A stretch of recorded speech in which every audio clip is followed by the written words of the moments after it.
വർക്ക്ഷോപ്പിലെ വണ്ടിയാണ്. ഇദ്ദേഹം എവിടെയാണ് വർക്ക് ചെയ്യുന്നത്? എവിടെയാണ്? വർക്ക്ഷോപ്പിലാണോ? ആ, വർക്ക്ഷോപ്പിലെ വണ്ടി ഇദ്ദേഹം കൊണ്ടുവന്നു. ഈ വാഹനം ഓടിക്കുന്ന സമയത്ത് ലൈസൻസ് ഉണ്ടോ? ഓൺലൈനായിട്ട് കാണിക്കുക. എത്ര വയസ്സായി?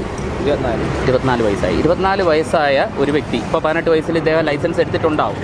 18 വയസ്സിലെടുത്ത ലൈസൻസ് ഇദ്ദേഹം 24 വയസ്സ് ആയ ഒരു വ്യക്തി. ഇദ്ദേഹത്തിന് നിയമവശങ്ങളെക്കുറിച്ചുള്ള ഒരു അവബോധം കൃത്യമായിട്ട് ഇദ്ദേഹത്തിന് ഉണ്ടാവുമല്ലോ? ഉണ്ടാവും. ആണോ? ഈ വാഹനം 2 വീലറാണ്. 2 വീലർ നമ്മുടെ റോഡിലൂടെ നമ്മൾ വാഹനം ഓടിക്കുന്ന സമയത്ത് നമ്മൾ ശ്രദ്ധിക്കേണ്ട ആദ്യത്തെ പ്രധാനപ്പെട്ട കാര്യം എന്താ? വാഹനം ഓടിക്കുന്നതിന് മുന്നേ നമ്മൾ ശ്രദ്ധിക്കേണ്ട പ്രധാനപ്പെട്ട നിയമവശം എന്താണ് എന്ന് പറയാമോ? കേട്ടില്ല. ഇദ്ദേഹത്തിൻ്റെ ഇപ്പോഴത്തെ സ്ഥിതി എന്താ?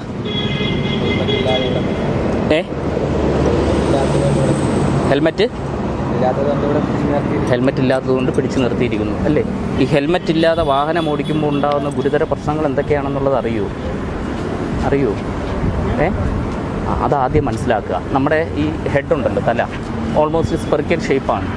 ഈ സ്പെറിക്കൽ ഷേപ്പിലുള്ള ഈ ഹെഡ് എന്ന് പറയുന്നത് നമ്മൾ വാഹനം ഓടിക്കുന്ന സമയത്ത് എന്തെങ്കിലും ഒരു സാഹചര്യത്തിൽ നമ്മളൊന്ന് വീഴുന്നു എന്ന് വിചാരിക്കുക. അത് മറ്റൊരു വണ്ടി തട്ടിയതായിക്കോട്ടെ, അല്ലെങ്കിൽ നമ്മുടെ വാഹനം ഓടിക്കുമ്പോൾ നമ്മുടെ ബാലൻസ് തട്ടിയിട്ടായിക്കോട്ടെ, അങ്ങനെ ഏതെങ്കിലും ഒരു സാഹചര്യത്തിൽ നമ്മൾ വീഴുന്നു എന്ന് വിചാരിക്കുക. നമ്മൾ വീഴുന്ന സമയത്ത് ഏറ്റവും ആദ്യം തറയിൽ തട്ടുന്നത് നമ്മുടെ ഈ ഹെഡായിരിക്കും, തലഭാഗമായിരിക്കും ഏറ്റവും ആദ്യം തട്ടുന്നത്. ഈ തല റോഡിൽ തട്ടുമ്പോൾ തന്നെ കിട്ടുന്ന ഇമ്പാക്റ്റ്, ആഘാതം എന്ന് പറയുന്നത് ഏതെങ്കിലും ഒരു പോയിന്റിൽ മാത്രമായിരിക്കും ആ ഇമ്പാക്റ്റ് ഏൽക്കുന്നത്, ആഘാതം ഏൽക്കുന്നത്. ഒരു പോയിന്റ്. ആ ഒരു പോയിന്റിൽ കിട്ടുന്ന ഇമ്പാക്റ്റ് എന്ന് പറയുന്നത് നമ്മളെ ചിരിക്കാനും ചിന്തിപ്പിക്കാനും കാണാനും പ്രവൃത്തികൾ ചെയ്യാനും ഒക്കെ നമ്മളെ സഹായിക്കുന്ന ശരീരത്തിലെ ഏറ്റവും ഇമ്പോർട്ടൻ്റ് ആയിട്ടുള്ളൊരു പാർട്ടുണ്ട്. ഏതാണെന്നറിയോ പാർട്ട്? നമ്മളെ ചിരിക്കാനും ചിന്തിപ്പിക്കാനും കരയാനും പ്രവൃത്തികൾ ചെയ്യാനും ഒക്കെ നമ്മളെ സഹായിക്കുന്ന നമ്മുടെ ശരീരത്തിലെ ഏറ്റവും പ്രധാനപ്പെട്ട ഒരു ബോഡി പാർട്ട്, ശരീരത്തിലെ അവയവം ഏതാ? അത് തലച്ചോറ്, ബ്രെയിൻ. അതെവിടെയിരിക്കുന്നു? തലയിൽ. അത് അത്രയും പ്രധാനപ്പെട്ടതായതുകൊണ്ട് തന്നെ ഏറ്റവും ടോപ്പ് മോസ്റ്റ് ലെവലിൽ വെച്ചിട്ടുണ്ട്. അതിനെ പ്രൊട്ടക്റ്റ് ചെയ്തുകൊണ്ട് ഒരു പ്രൊട്ടക്റ്റീവ് ഷീൽഡുണ്ട്, സ്കള്ള് അല്ലേ? നമ്മുടെ തലയിൽ ഏറ്റവും കട്ടിയായിട്ടുള്ള ഒരു ഭാഗം. തറയിൽ മുട്ടുന്ന സമയത്ത് ഏറ്റവും ആദ്യം തട്ടുന്നത് സ്കള്ളിലായിരിക്കും. ഈ സ്കള്ളിൻ്റെ ഉള്ളിൽ ബ്രെയിനിനെ വെച്ചിട്ടുണ്ട്. ഈ ബ്രെയിൻ വന്ന് സ്കള്ളിലിടിക്കും. സ്കള്ളിലിടിക്കുന്ന സമയത്ത് എന്ത് പറ്റും? ബ്രെയിൻ തകർന്നു പോകും. നമ്മുടെ ഈ മെഡിക്കൽ സാങ്കേതിക വിദ്യയൊക്കെ ഇത്രത്തോളം വളർന്നിട്ടും നമ്മുടെ ഈ ബ്രെയിൻ മാറ്റിവെക്കുന്ന ശസ്ത്രക്രിയയൊന്നും ഇതുവരെയും നമുക്ക് വിജയിപ്പിക്കാനായിട്ട് സാധിച്ചിട്ടില്ല. അതുകൊണ്ട് തന്നെയാണ് ബ്രെയിൻ ഡെത്തുകൾ ഒരുപാട് സംഭവിച്ചുകൊണ്ടിരിക്കുന്നത്. ഒരു 60 കിലോമീറ്റർ വേഗതയിൽ നമ്മൾ വാഹനം ഓടിച്ച് പോകുന്ന സമയത്ത് നമ്മൾ ഏതെങ്കിലും ഒരു സാഹചര്യത്തിൽ വീഴാനുള്ള സാഹചര്യം ഉണ്ടായിക്കഴിഞ്ഞാൽ നമ്മൾ മരണപ്പെടാനുള്ള സാഹചര്യമെന്ന് പറയുന്നത് 85%. 15% ഉള്ളൂ നമ്മൾ ജീവിച്ചിരിക്കാനുള്ള സാധ്യത എന്ന് പറയുന്നത്. അപ്പം അത്രത്തോളം വലിയ ഒരു പ്രാധാന്യം കൽപ്പിക്കേണ്ട ഒരു വസ്തുവാണ് ഹെൽമെറ്റ് എന്ന് പറയുന്നത്. ഈ ഹെൽമെറ്റ് വയ്ക്കുമ്പോൾ എന്താ സംഭവിക്കുക? ഹെൽമെറ്റ് വെച്ചാൽ മാത്രം പോരാ, ചിൻ സ്ട്രാപ്പ് കൂടെ ഇടണം. ഈ ചിൻ സ്ട്രാപ്പ് കൂടെ ഇടുമ്പോൾ എന്താ സംഭവിക്കുക? നമ്മൾ തട്ടുന്ന സമയത്ത് ഈ ഹെൽമെറ്റിൽ നല്ല ക്വാളിറ്റിയുള്ള ISI മാർക്കുള്ള ഹെൽമെറ്റ് ആണെന്നുണ്ടെങ്കിൽ അതിൽ EPS ഫോം എന്ന് പറയുന്ന ഒരു ഫോമുണ്ട്, എക്സ്പാൻഡഡ് പോളിസ്റ്റൈറീൻ ഫോം എന്ന് പറയുന്ന ഫോം. ഈ ഫോം ചെയ്യുന്നത് നമുക്ക് കിട്ടുന്ന ഇമ്പാക്റ്റ്, ഇപ്പോൾ തലയിൽ ഇടിച്ചു എന്ന് വിചാരിക്കുക, ഹെൽമെറ്റ് വെച്ചിട്ടാണ് ഇടി കിട്ടുന്നതെന്നുണ്ടെങ്കിൽ ഈ ഏൽക്കുന്ന ഇമ്പാക്റ്റ് എന്ന് പറയുന്നത് എല്ലാ ഭാഗത്തേക്കും ഈക്വലി ഡിസിപ്പേറ്റ് ചെയ്ത് വിടും.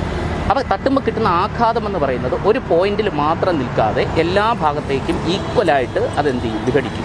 അപ്പോൾ കിട്ടുന്ന ഇമ്പാക്റ്റ് എന്ന് പറയുന്നത് എന്തായിരിക്കും? കുറവായിരിക്കും. മനസ്സിലായോ? ഇതൊന്നും നമ്മൾ ലേണേഴ്സ് എടുക്കുന്ന സമയത്ത് ഒന്നും നമ്മൾ മനസ്സിലാക്കുന്നില്ല. പഠിക്കേണ്ട കാര്യമാണ്, പക്ഷെ നമ്മൾ എന്ത് ചെയ്യില്ല, മനസ്സിലാക്കാതെ പോകുന്നു. നമ്മൾ 2 വീലർ ഓടിക്കുന്ന സമയത്ത് ഹെൽമെറ്റ് ധരിക്കണം എന്ന ഒരു കാര്യം മാത്രം നമ്മൾ എന്ത് ചെയ്ത് പോകുന്നു?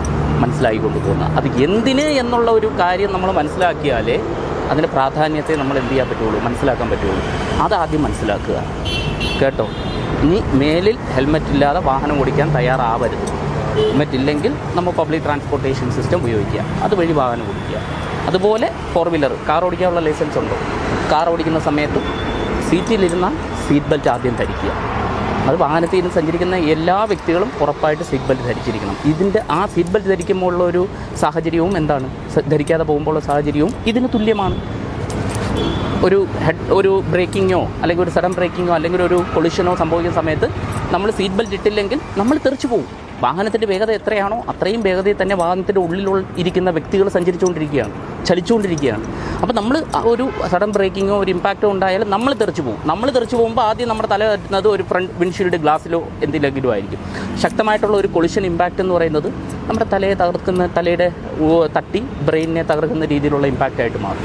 അതുകൊണ്ടാണ് സീറ്റ് ബെൽറ്റും വാഹനത്തിൽ ഇരുന്ന് സഞ്ചരിക്കുന്ന എല്ലാവരും ധരിക്കണമെന്ന് പറയുന്നത്.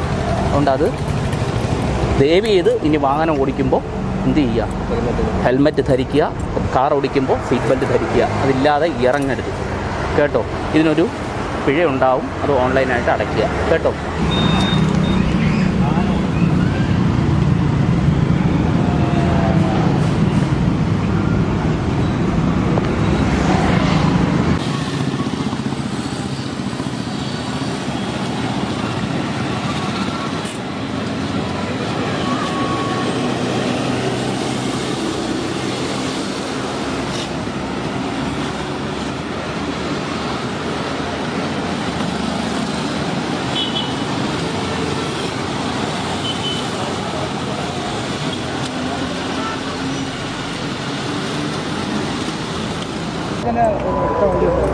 പിന്നെ ഈ 167 എന്ന് പറയുന്നത് ഒന്നുമല്ല.